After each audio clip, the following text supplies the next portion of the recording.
నేను ఒంగోలులోనే ఉంటా, కార్యకర్తలకు అందుబాటులో ఉంటానని, వైఎస్ఆర్ పార్టీ మారనని, నాపై బురజల్లే ప్రతి నాయకుడు వారు చేసే అవినీతి అక్రమాలను బయటపెడతానని ఒంగోలు మాజీ ఎమ్మెల్యే మాజీ మంత్రి బాలినేని శ్రీనివాసరెడ్డి అన్నారు. స్థానిక ఆయన నివాసంలో మీడియా సమావేశంలో పాల్గొని మాట్లాడారు.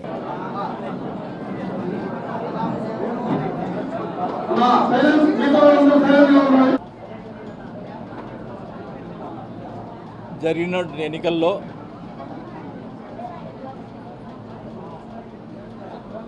మేము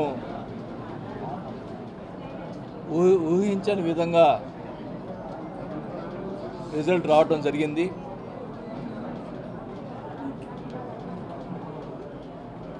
నేను గత 20 సంవత్సరాల నుంచి కూడా 99 నుంచి ఎమ్మెల్యేగా ఉన్నప్పటి నుంచి కూడా ఎక్కడ ఎవరికి ఇబ్బంది పెట్టిన దాఖలాలు లేవు. నాకు చేయగలిగిన సహాయం చేశాను, ఎవరిని నొప్పించలేదు. అలాంటి పరిస్థితుల్లో నేను చెప్పడం జరిగింది ముందుగా ఎలక్షన్స్ ముందల, నేను చివరిసారిగా నిలబెడుతున్నాను, నన్ను గెలిపించి నన్ను మీ రుణం తీర్చుకోండి అని చెప్పి నేను అందరిని అడగడం జరిగింది. మరి ప్రజలు అంటే నేనేమన్నా తప్పు చేశానో లేకపోతే ఏం చేశానో నాకైతే తెలియదు, కానీ మమ్మల్ని ఆదరించలేదు. ప్రజలు వాళ్ళకి పట్టం కట్టారు. సో నేను ఏదైతే చెప్పానో ఈ చివరి ఎలక్షన్స్ అని, నేను ఆ రోజే కౌంటింగ్ రోజే సాయంత్రం వల్ల మధ్యాహ్నం నుంచే బాధ వేసి నేను ఊరు వెళ్ళటం జరిగింది.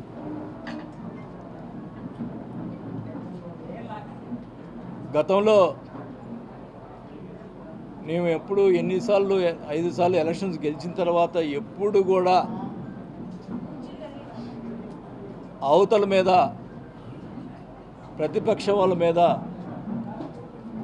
ఎప్పుడు కూడా ఓడిపోయిన సంబంధించిన వాళ్ళ మీద ఎప్పుడు కూడా కక్ష సాధింపు చర్యలు చేయలేదు. 2019 ముందల కమ్మపాలనలో మమ్మల్ని అడ్డగించి అమరవాద పాలన చేసినా కూడా వాళ్ళ మీద అధికారం వచ్చిన తర్వాత చిన్న కేసు కూడా పెట్టలేదు. మా క్యారెక్టర్ అట్లాంటిది. మరి ఎలక్షన్ అయిన తర్వాత కార్యకర్తల మీద, అమాయకుల మీద కొట్టడం, మరి వాళ్ళ మీద బూతులు తిట్టడం, కేసులు పెట్టడం, దౌర్జన్యాలు చేయటం ఎన్నో చేశారు. మీ అందరూ తెలుసు. మురళీని కానీ వీళ్ళందరినీ ఎలా కొట్టారో, కానీ వాళ్ళ మీద కేసులు పెట్టడం కూడా, సరైన కేసులు పెట్టడం కూడా లేదు. అంటే పోలీసులు వన్ సైడ్గా చేశారు.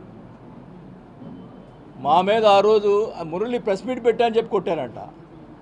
నేను అధికారంలో ఉన్నప్పుడు, మంత్రిగా ఉన్నప్పుడు కూడా బోల్డ్ మంది ప్రెస్ మీట్లు పెట్టారు. టీడీపీ వాళ్ళు ఇష్టం వచ్చినట్టు మాట్లాడారు. అంటే ఇప్పుడు వాళ్ళు ఇష్టం మాట్లాడినప్పుడు మేము కూడా ఆ రోజు చర్య తీసుకుంటే ఏమయ్యేవాళ్ళు? మాకు చేత కాకనా? అంటే ఏంటి మీ ఉద్దేశం? ఈ రకంగా చేయటం మంచి పద్ధతి కాదు.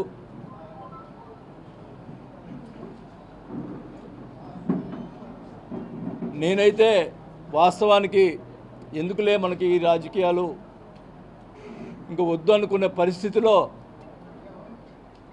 మీరే నన్ను మళ్ళా తీసుకొచ్చారు రాజకీయాలకి, ఈ ప్రతిపక్ష వాళ్ళని కూడా ఈ సభాముఖంగా తెలియజేసుకుంటా ఉన్నా. నేను వదిలిపెట్టను ఒంగోలుని. ఖచ్చితంగా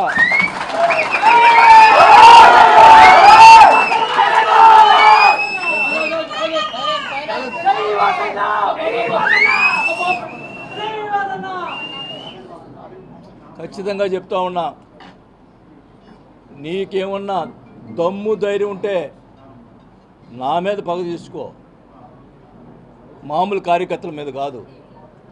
మేము తిరగబెడతాం, మా వాళ్ళు ఎక్కువ తక్కువేం కాదు. నేను మధ్యలో వస్తే గొడవలు ఎక్కువ అవుతాయని చెప్పి మధ్యలో రాలా. కానీ మీరు మీ చర్యలు చాలా దుర్మార్గంగా ఉన్నాయి. ఒక ఆయన ఏమో ఫ్లెక్సీలు వేస్తాడు, చోటగాడు పారిపోయాడు, అబ్బా కొడుకులు పారిపోయారు, వాళ్ళ చేత ఫ్లెక్సీలు వేయించి ఇచ్చేస్తూ ఉన్నారు.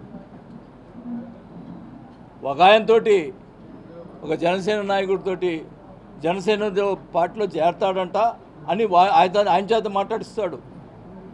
ఆయనకి అవినీతి పరుడు, అవినీతిలు ఇవి ఉన్నాయి, మా పార్టీ అంతా అవినీతి పరుడు పార్టీ కాదు, మరి ఎట్ట చేస్తాడు అని చెప్పి ఒక ఆయన చేత మాట్లాడిస్తాడు. ఉంచుకోనే, నువ్వు ఒక్కడే ఉండి పార్టీని నడుపుకో. నా ఎవడొద్దన్నాడు, మేము వెంబడి పడుతున్నాం ఆ పార్టీలో చేరటానికి. ఒకటైతే చెప్తా ఉన్నా, మీరు ఇంతదాకా వచ్చింది కాబట్టి చెప్తా ఉన్నాం, నేను అధికారులు ఉన్నప్పుడు భూ కబ్జాలు చేశారు, అవి చేశారని మాట్లాడారు. ప్రజల్ని మరి నమ్మారో ఏమైతే నాకు తెలీదు. మా అబ్బాయి మీద, నా మీద వాళ్ళు ఇష్టం వచ్చినట్టు మాట్లాడటం. నేను అడుగుతున్నా, ఫస్ట్ స్టార్టింగ్ నుంచి ఎక్కడి నుంచి స్టార్ట్ అయిందో అదే కాదు, అన్నీ కూడా చెప్తున్నాను నేను. ఫస్ట్ హవాలా మంత్రి అన్నారు. ఎక్కడ? చెన్నైలో 5 కోట్ల డబ్బులు దొరికితే ఎవరి? నల్లమల్ల బాలు. ఆ డబ్బులు అయితే ఆ డబ్బులు నాయి, హవాలా పంపించినాడు అని చెప్పి వాళ్ళ ప్రచారం. మా అబ్బాయి పంపించాడని, నా పంపించాడని ప్రచారం చేసి మీడియా వాళ్ళందరూ కూడా ప్రచారం చేశారు. నేను అడుగుతా ఉన్నా, ఆ నల్లమల్ల బాలు ఇప్పుడు ఏ పార్టీలో ఉన్నాడు? మీ పార్టీలో ఉన్నాడు. తేల్చండి అది. నేను హవాలా చేశానా, నల్లమల్ల బాలు డబ్బులు తేల్చండి. సిగ్గుంటే దమ్ముంటే తేల్చరా, తేల్చు. ఇష్టం వచ్చినట్టు ప్రచారం చేశావు, ఇష్టం వచ్చినట్టు మీడియాలో మాట్లాడించావు. తేల్చండి అది. ఫస్ట్ నెంబర్ 1 అది. నెంబర్ 2, ఇక్కడ బ్రాహ్మిన్స్ ల్యాండ్ ఉంది. ఉన్నమ్మా, ఎవరు మాట్లాడదు. బ్రాహ్మిన్స్ ల్యాండ్ ఉంది. ఆ బ్రాహ్మిన్స్ ల్యాండ్ సంబంధించి మనిషి ఎవరైతే ఆ రోజు నా దగ్గరికి వచ్చి ఈ ల్యాండు నేను కొన్నాను, నాకు కావాలని చెప్పి మా పార్టీ వచ్చి అడిగాడో, అప్పుడు నేను ఎంఆర్ఓని పిలిపించి మాట్లాడాను. మాట్లాడితే ఇద్దరు బ్రాహ్మిన్స్ మధ్యలో డిస్ప్యూట్ ఉంది. అది ఒక బ్రాహ్మణ్ అతని దగ్గర, ఒంగోలు వెంకట సుబ్బారావు అనే అతని దగ్గర అతను 7 కోట్ల రూపాయల డబ్బులు తీసుకున్నాడు. జనార్దన్ అప్పు తీసుకున్నాడా, ఏం తీసుకున్నాడా, కాగితాలు రాసిచ్చాడు, డబ్బులు రిటర్న్ ఇవ్వలేదు.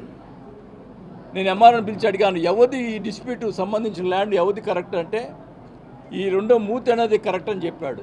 అప్పుడు మన పార్టీ ఉన్నటువంటి వెంకటరెడ్డి అనే అతను మన పార్టీలో ఉన్నాడు. అది వాళ్ళకి సంబంధించిందంటే మీరు కొనుక్కున్నామంటే మీ ఇష్టం అని చెప్పన్నాడు. ఆ తర్వాత ఇప్పుడు ఆ వెంకటరెడ్డి తెలుగుదేశం పార్టీలో ఉన్నాడు.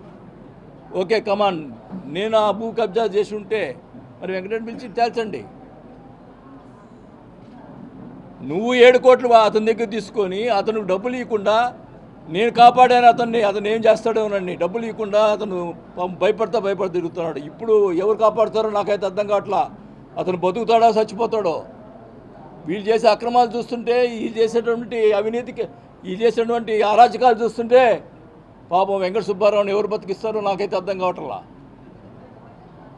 అతను డబ్బులు ఇవ్వాలా, అతను కోర్టులో డిగ్రీ తెచ్చుకున్నాడు, డబ్బులు 9 కోట్లు కట్టాలని చెప్పి దాదాపు అది కరెక్ట్గా అమౌంట్ నాకు తెలియదు. అలాంటి పరిస్థితుల్లో అది రెండోది. మూడోది,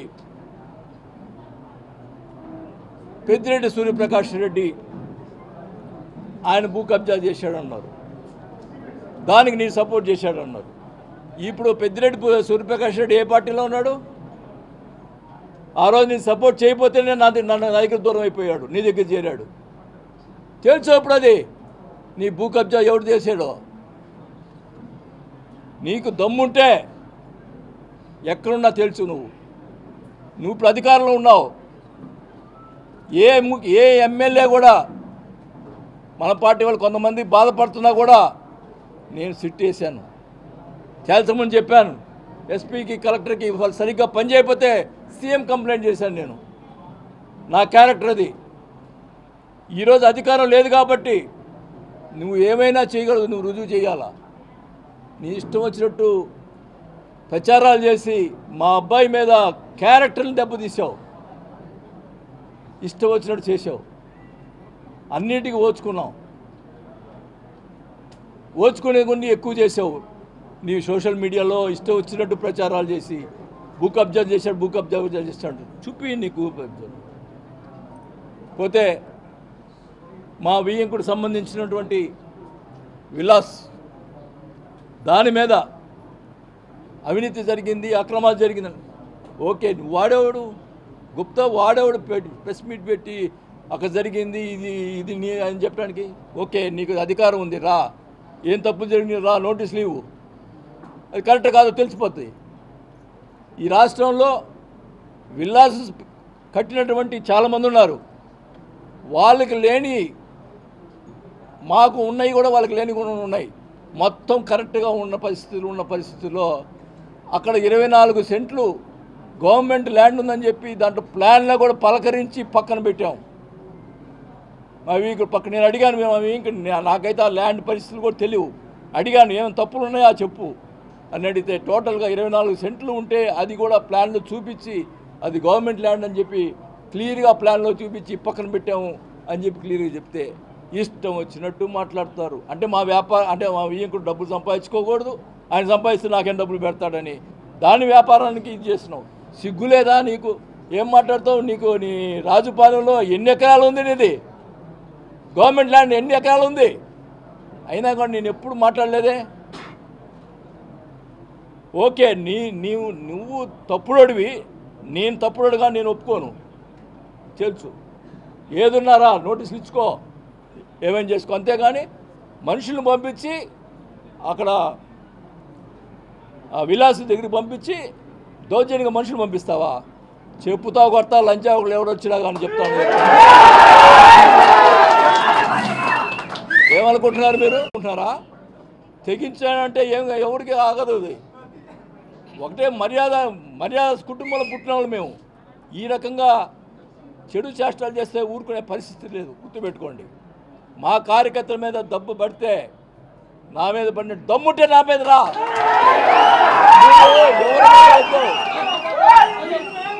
దమ్ము ఉంటే నా మీద రా. ఏందయ్యా ఇది? నీచమైన సంస్కృతి. రాజశేఖర రెడ్డి విగ్రహాలు పడగొట్టం ఏంది? రాజశేఖర రెడ్డి గారు కానీ ఎన్టీ రామారావు కానీ ప్రజలకి సహాయం చేసినటువంటి వ్యక్తులు, వాళ్ళు ప్రజలకు మేలు చేసిన వ్యక్తులు. ఎవరికి అపకారం చేయలేదు, ప్రతిపక్షం వాళ్ళు కూడా అపకారం చేయలేదు, అందరికీ న్యాయం చేశారు.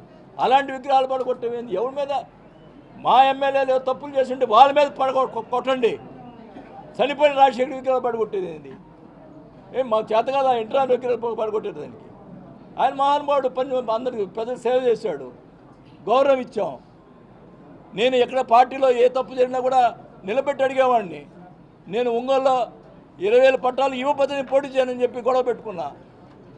ఏదైనా కానీ తప్పు జరిగితే తప్పు అని చెప్పి మాట్లాడినటువంటి నేను. ఒకవేళ దాంట్లో మా పార్టీ వాళ్ళు కూడా నాకు అన్యాయం చేసి ఉన్నారు, అది నేను కూడా ఒప్పుకుంటున్నా. అది కూడా తొందరలోనే మొత్తం అన్నీ కూడా బయట పెడతా. ఎవడు తప్పు చేసాడు అన్నీ కూడా బయట పెడతాను, అది కూడా చెప్తా ఉన్నా. కానీ ఒకటే చెప్తా ఉన్నాం, నువ్వు అధికారంలో ఉన్నావు, భూ కబ్జాలు చేసా ఉన్నావు, నీకు అది ఉంది ఈరోజు అధికారం, బయటపెట్టు. నేను భూ కబ్జా చేసానంటే బయటపెట్టు. ప్రజల్ని ఎంత అన్యాయం నమ్మించేయడానికి ఎంత ఇది చేసావు. మా అబ్బాయి నన్ను నమ్మరని చెప్పి మా అబ్బాయి మీద పెట్టి చెప్పు, మా అబ్బాయి మీద ఏం చేసావు. ఈశ్వర్ అనేవాడు తెలుసు అతనికి, మా అబ్బాయి దగ్గర ఉండేవాడు. అతను అదొక ఆ ల్యాండ్ కరెక్ట్గా నాకు ఐడియా కూడా, ఆ ల్యాండ్ కూడా భూ కబ్జా చేశాడంటే మా అబ్బాయి గోడబడి కూడా ఇచ్చాడు. అది ఆ ఈశ్వరుని అడగండి, అవతల పార్టీ ఈశ్వరు అనేవాడు ఆ పార్టీలోనే ఉన్నాడు. ఏంది ఇది? ఈ దుర్మార్గం ఏంది? నువ్వు మా మీద బురద చెల్లినటువంటి వాళ్ళందరూ కూడా మా పార్టీలో వాళ్ళ పార్టీలో తీసుకున్నాడు. అంటే ఏంటి నీ ఉద్దేశం? భూ కబ్జాలు చేసిన చెప్పినటువంటి పేర్లన్నీ కూడా ఆ పార్టీలో తీసుకున్నా అంటే వాళ్ళ ఉద్దేశం ఏంటి? ఈరోజు చెప్తా ఉన్నా, నాకు తెలుస్తూ ఉంది. నేను 25 సంవత్సరాలు ఉన్నాను ఈ రాజకీయంలో ఎమ్మెల్యేగా. ఎవరినైనా ఈ ఒంగోలు కాన్స్టిట్యున్సీలో ఎవరినైనా ఒక అపార్ట్మెంట్ కానీ ఒక లేఅవుట్ కానీ ఎవడేస్తున్నాడు కానీ నేను ఎవరినైనా అడిగానని చెప్పమనండి. నేను ఈరోజు ఊరేసుకొని చేస్తా ఒక్కడిని మొత్తం వ్యాపారాలని. ఈరోజు అందరికి నోటీసులు ఇస్తావు, 150 మంది నోటీసులు ఇస్తావు అంటే వాళ్ళని బెదిరించి డబ్బులు తినడానికి. ఇదాని సంస్కృతి. తెలుగుదేశం వాళ్ళు కూడా వేసారు లేఅవుట్లు. వాళ్ళు ఎవ్వరు నిన్ను పిలిచి మాట్లాడలేదే, ఎవరిని చేయలేదే. ఈరోజు 150 మంది దాకా నోటీసులు ఇచ్చి వాళ్ళ దగ్గర డబ్బులు గుంజేదానికి ప్రయత్నం చేస్తున్నావు. నేను ఊరుకోను, నీ అవినీతిని ఇంకో ఊరుకోను. రోజు బయట పెడతా, నీ వ్యవహారాన్ని బయట పెడతా.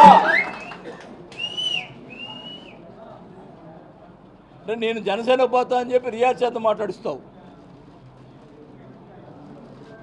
ఎవరు క్యారెక్టర్ ఎట్లా ఉంటుందో ఎవడెవడు కూడా అందరూ తెలుసు.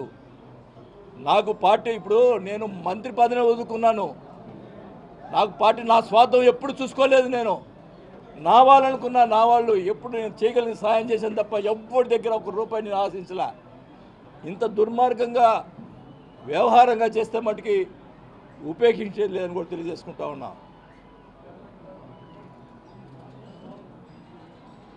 మీరు ఏం చేస్తారు? ఎందుకు నోటీస్ ఇచ్చారు? వాళ్ళు డబ్బులు ఎందుకు వసూలు చేస్తారు? అధికారులు ఫోన్ చేసి చెప్తున్నారు, ఏం సార్ ఇది మీరున్నప్పుడు ఒక్కరు కూడా మాట్లాడారు. ఫోన్ చేసి బెదిరిస్తున్నారంట. ఒక మైనింగ్ అధికారిని బెదిరిస్తాడు ఒక ఆయన, చోటా నాయకులు. ఈ బెదిరింపులు ఏందో, ఈ అధికారులు ఏందో. కానీ పాపం ఎంప్లాయీస్ కూడా పాపం ఓట్లు వేశారు కదా, వాళ్ళకి జరగాలి కదా అట్లా. మరి మేము ఏం చేశామో వాళ్ళు ఏం చేస్తున్నారో అర్థమవుతుంది. కానీ ఒకటే చెప్తున్నా, నీకు అధికారం ఇచ్చారు, మేము చేయగలిగిన పనులు చేశాం. మంచినీటికి సంబంధించి 339 కోట్లు తీసుకొచ్చాం. అంతా రెడీ అయింది, టెండర్ అయింది.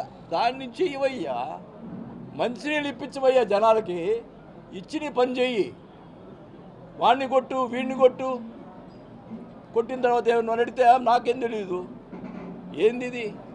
మనుషులు కొట్టేది ఏంది? ఏముంది? రేపు నేను కూడా డైరెక్ట్గా అటాక్ ఇస్తా. కాకపోతే కేసులు పెడతారు, లోపల వేస్తారు. ఏమవుతుంది? 2 రోజులు బయటకు వస్తా. మా వాళ్ళు కూడా రెడీగా ఉన్నారు.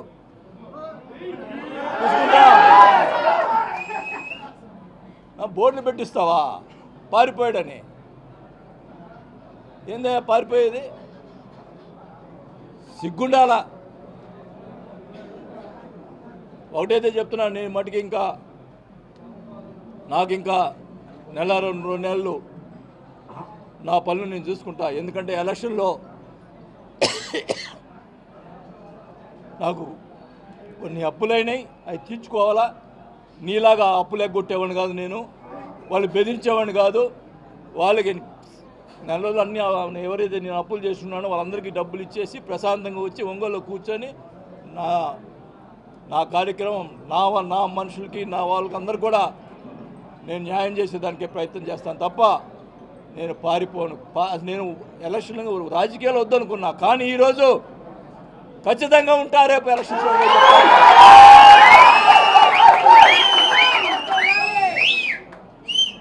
ప్రతిదీ అవినీతి చేసే ప్రతి కార్యక్రమాన్ని బయట పెడతా. నేను చేయకుండా నా మీదకు బుద్ధ చల్లావు. ఈరోజు నువ్వు చేసే కార్యక్రమం మొత్తం బురద చల్లుతాను, మొత్తం బయట పెడతాను. ఎక్కడ కూడా అవినీతి జరిగితే సహించలేదు, ప్రజా పోరాటం చేస్తామని చెప్పి కూడా తెలియజేసుకుంటా ఉన్నాను. నాకు ఎవరు అవసరం లే, మా మనుషులు ఉన్నారు, మా వాళ్ళు ఉన్నారు. నాకు వెనకెత్తి ఖచ్చితంగా నేను చేస్తాను.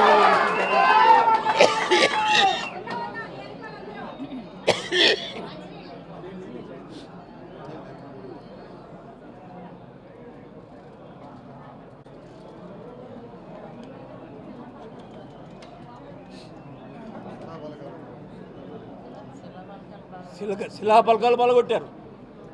శిలాపలకాలు అంటే మీ మా పేర్లు ఉన్నాయి పాల్గొట్టారు పోనీ మేము బాధపడం. కానీ రాజశేఖర్ గారి విగ్రహం ఆయన ఏం చేశాడు? రాజశేఖర్ గారి విగ్రహాలు పట్టుకొట్టమైంది, ఆయన ఏం చేశాడు? మహానుభావుడు. ఇంత దుర్మార్గమైన చర్యలు మేము ఎప్పుడు తీసుకున్నామా? వాళ్ళు వేసిన శిలాపలకాలు మేము పాల్గొట్టామా? ఎక్కడన్నా ఉందా ఇది? మీ తాత విగ్రహం ఎస్పీ కలెక్టర్ అబ్జెక్ట్ చేస్తే నేను పెట్టించాను విగ్రహాన్ని, మీ తాత విగ్రహాన్ని. ఏం సంస్కృతి నీది?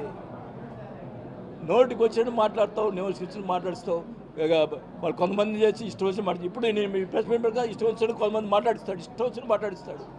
కానీ ప్రస్తుతాలు కూడా నేను దయచేసి అడుగుతా ఉన్నా, తప్పు చేస్తుంటే రాయండి, తప్పు చేయకుండా. మొన్న ఎలక్షన్ ముందరంతా మీకేంటంటే మీకు కొన్ని మీరు తప్పనిసరిగా రాయాల్సి వచ్చింది మీ యొక్క యాజమాన్యం వల్ల. ఇప్పుడైనా చెప్తా ఉన్నా, మేము తప్పు చేస్తుంటే చేయండి, ఇది రాయండి. కానీ ఈ రకమైన చర్యలు మటుకి మీరు ఖండించాల్సిన అవసరం ఉందని కూడా ప్రతి పత్రికల్లో కూడా అడుగుతా ఉన్నా. నేను మటుకి మా జిల్లాలో, ప్రకాశం జిల్లాలో మా వాళ్ళందరినీ కాపాడడానికి నేను నా వంతు నేను కృషి చేస్తానని చెప్పి కూడా తెలియజేసుకుంటా ఉన్నాం. ఇలాంటి నేను అడుగుతా ఉన్నా, ఇతను కాదు, ఇతను దుర్మార్గుడు ఏమేం చేస్తాడు? చంద్రబాబు గారిని ఆయన అడుగుతా ఉన్నా, అలాగే పవన్ కళ్యాణ్ గారిని అడుగుతా ఉన్నా. నా మీద ఈ భూ కబ్జా కేసులు అన్నీ అని చెప్పి అవినీతి పెట్టాడు. వచ్చి వాళ్ళని తేల్చుకునండి, వచ్చి వాళ్ళని తేల్చుకునండి. I'm ready. ఈ రాష్ట్రంలో ఎవడైనా ఈ రకంగా అడిగినోడు ఉన్నాడా చెప్పమనండి, నేను అడుగుతా ఉన్నా. అధికారం మీది. నేను మినిస్టర్గా చేసినప్పుడు ఫస్ట్ మినిస్టర్ చేసినప్పుడు, మైన్స్ మినిస్టర్ చేసినప్పుడు జగన్ గారి మీద కేసు పెట్టినప్పుడు నా మీద కూడా కేసు పెట్టాలని చెప్పి జేడి లక్ష్మీనారాయణ గారు, వాళ్ళకు సంబంధించినటువంటి మనుషులు అందరూ కూడా నేను చేసిన టైంలో ఉన్నట్టు ఫైల్స్ మొత్తం తిరిగేశారు. చిన్న ఫైల్ కూడా దొరకలా, సంతకం చిన్న ఫైల్ కూడా దొరకలా. అది బాలినేని శ్రీనివాసరెడ్డి గుర్తుపెట్టుకోండి. రెండోసారి పవర్ మినిస్టర్ ఉన్నా నేను చేసిన టైంలో ఎక్కడైనా అవినీతి జరిగిందో చెప్పటం. నేను ఎంప్లాయీస్ కోసం ఫైట్ చేశా నేను మినిస్టర్గా ఉండి. అది నా క్యారెక్టరు, గుర్తుపెట్టుకోండి. మీ ఇష్టం వచ్చినట్టు ఈ రకంగా వాళ్ళ పై వాళ్ళు చెప్పటం, మళ్ళీ స్క్రిప్ట్ జరగటం. ఈయన జనార్దన్ గారు, మన లోకేష్ గారు వచ్చినప్పుడు, చంద్రబాబు నాయుడు గారు వచ్చినప్పుడు స్క్రిప్ట్ ఇస్తాడు, ఒక పెద్ద స్క్రిప్ట్ నా మీద. ఒక అవినీతి, నేను ఏం అవినీతి చేశాను స్క్రిప్టు దమ్ముంటే తేల్చు నువ్వు. లోకేష్ గారు ఒకటి అడిగాడు, జగన్మోహన్ రెడ్డి గారు మంత్రి ఎందుకు తీసేశారని.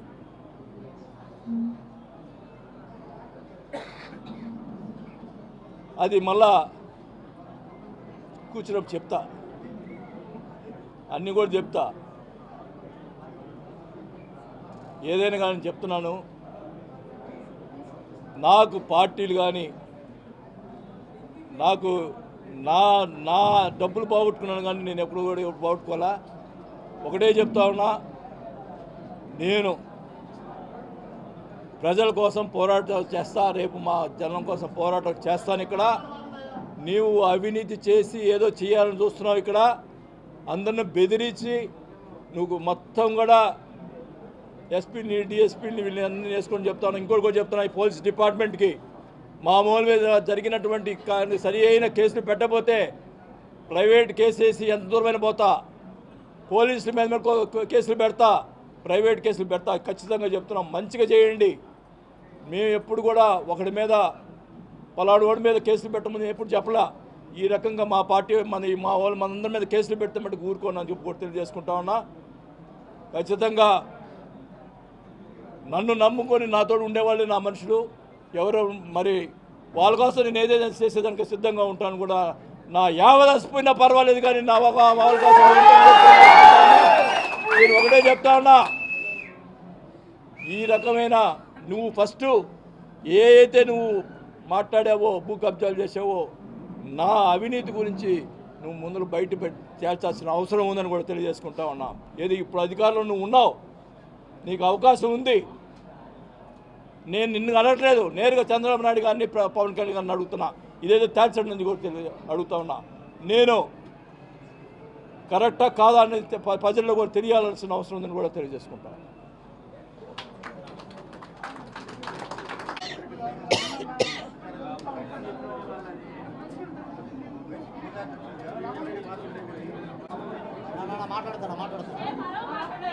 ప్రకాశం జిల్లా గొడ్డు బాలేదు.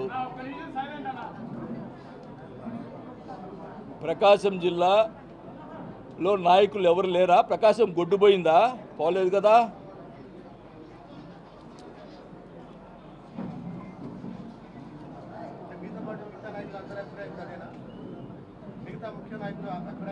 నేను కార్యకర్తల గురించి ఆలోచిస్తాను. నా అభిప్రాయం ఏది, మిగతా నాయకులు నేనేం చెప్పేది? నా అభిప్రాయం ఏది, ప్రకాశం జిల్లాలో ఉన్నటువంటి నాయకుడు అయితే జిల్లా అధ్యక్షుడు అయితే బాగుంటుందని నా అభిప్రాయం. అది కరెక్ట్ కాదా మీరు చెప్పండి, ప్రజలు చెప్పండి, అది చెప్పండి. చెప్పు చంద్రశేఖర్.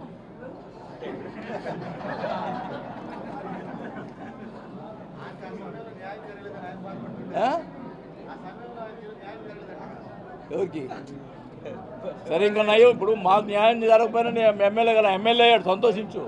అది సంతోషించాలి ఆయన.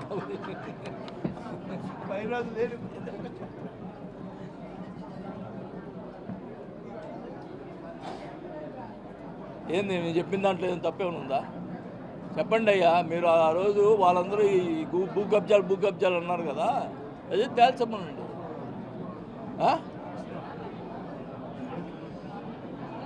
సరే, రాజపాలెంలో ఉన్నటువంటి ల్యాండ్ కూడా తేల్చమనండి. రొయ్యల చెరువులో మొత్తం డీకేలేగా, వాళ్ళన్నీ డీకేలు, సగం డీకేలు. మీకు అవి తెలియలేబ్బా, అవి తెలియదు. మాయ అయితేనే తెలుస్తుంటే మీకు.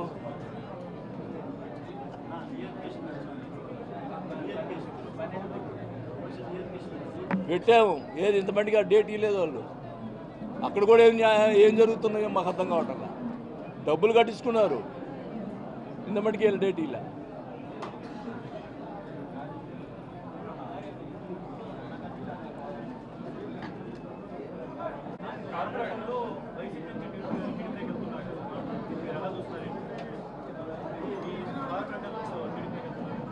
అని మీ మీడియాలో ప్రచారం చేస్తున్నారు. వాళ్ళేం చెప్పారా? అప్పుడు ఎలక్షన్ ముందరే మారారు.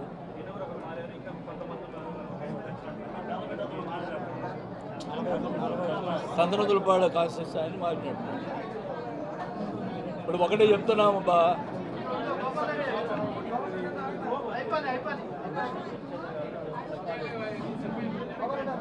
ఒకటి చెప్తా ఉన్నాం, మమ్మల్ని నన్ను నమ్ముకున్న వాళ్ళే నా మనుషులు. వాళ్ళు ఎవరు నమ్ముకుంటే వాళ్ళకి న్యాయం చేసేదానికి నేను చేస్తాను. ఇప్పుడు ఈ ఎట్లుందంటే, రోజుకి నేను కాపలా కాయలేను కదా. ఎవ్వరు పారు ఉంటారు, ఖచ్చితంగా మేయర్ ఉంటుంది.